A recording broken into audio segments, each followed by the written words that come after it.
Now, in this video, I'll be focusing on B2B growth, right? So I discussed about how to manage B2B business, what are the sales cycles, what is the kind of POCs, and I strongly recommend not to do any free POCs. B2B especially, that is where the POCs comes into picture. Now let us understand how we will scale in B2B, right?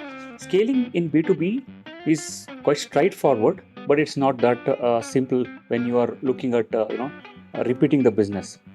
What I mean by that simple. So in B2C, you need to go for a mass number of customers, try to sell to everyone possible in your targeted audience, and then get the business. But in B2B, you're looking at one single customer or single vertical where you want to expand, land and expand, right? So, but how do you do it?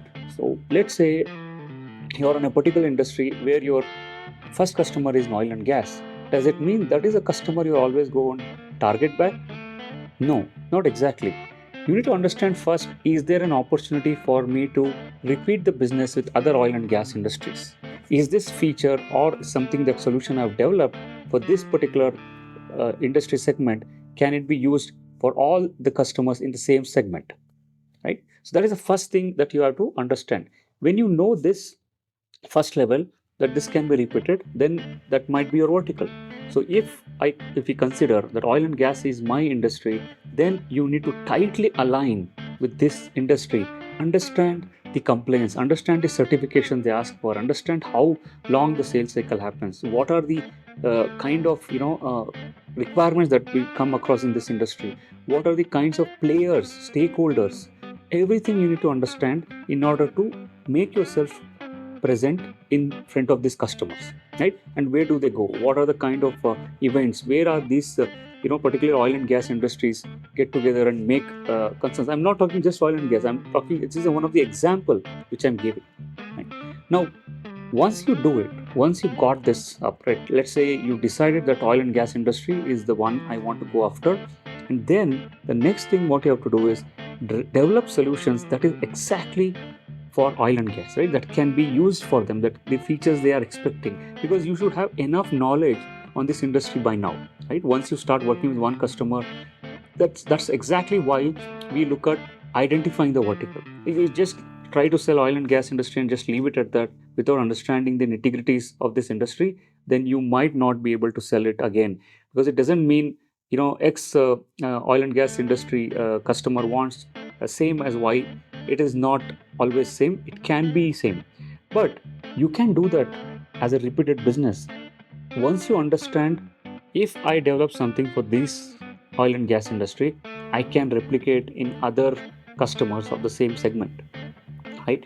That is called tight alignment with the industry. Right from compliance, they might ask you some certification, they might say this is a particular, like in sometimes in oil and gas there's a third party verification. Whenever you deploy anything, there's always a third party coming and verifying. Understand all these line items, so that is your strength, and that's where you play strong, because technology is one part, but you know the industry, you have the know-how of this industry, right? That's first thing for scaling your B2B. Second thing is getting an account manager, right? Let's say you got 5 different customers in the same industry. That's the time for you to get an account manager who should be involved in day-to-day activities, understand what they are going through, what is that we are giving them, how are they using it, what are the other ways they can use it. So this will give a tight integration not only of your company as technology, but also as a business, right? So if jointly working with customer, many times they might come and say, look, I'm facing this problem, I'm ready to jointly work with you and find a solution. That means a big deal for you, right? That's a big win, because that means the customer is really valuing your solution.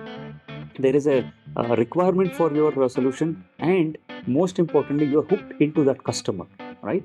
So I want to just also mention what is hooking, right? Hooking is something like customer is now very keen to work with you, right? They want your solution that is helping them, right? If it is helping them, then you are in the cycle of getting business with them again and again, right? If it is just one time you solved it and they don't have a problem again, then that means you are sorted, right?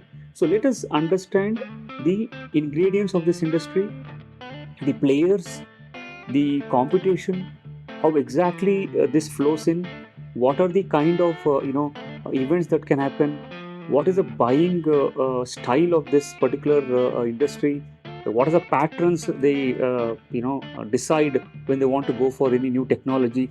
These ingredients play a very important role. Then now the other important thing is having your presence felt there, right? So now if I'm in five different vertical, then how do I sorry pause. Yeah, five different customer in the same vertical, then I have to be seen by these players quite often, right? You might send a note to them, you might send brochures to them, or you might even sponsor events in this area, right, where this oil and gas industry is visiting. So when you do all of these kind of events, the people will also see that, oh, okay, this company is very specific to oil and gas, let me talk to them. Publishing articles about your projects, publishing futuristic thoughts about solving the industry problem with your technology, XYZ, right? So when you do all of these approaches, your presence is felt in the industry. Once it is felt, then you get inbound requests from these customers, right? They will call you, hey, look, I saw your company. I'm interested to understand if you can solve my problem, if you have a solution for my problem.